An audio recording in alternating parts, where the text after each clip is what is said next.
Welcome to Penrose Learning, where we make understanding easy. You start by ensuring Excel can track changes. Open the workbook stored on OneDrive or SharePoint. Once done, enable Auto-Save at the top left so Excel writes versions continually.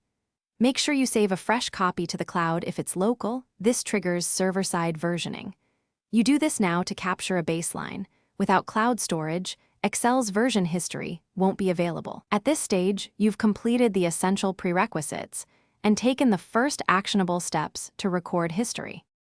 Next, access the history. Click File, choose Info, then Version History. Excel pulls saved snapshots from the cloud. Once the pane appears, preview any version to inspect changes without replacing your current file.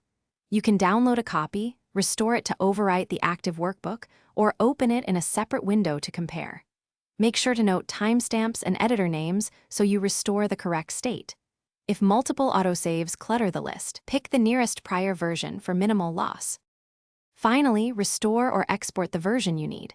Click Restore to revert the workbook, or choose Download to keep both copies. Once restored, verify formulas, external links, and macros because some items can break when reverting. Test key sheets and calculations.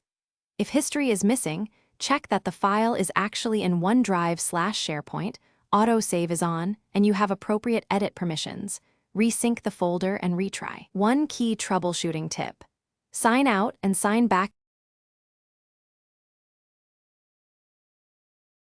Thanks for watching. If this was helpful, leave a like and consider subscribing. See you next time.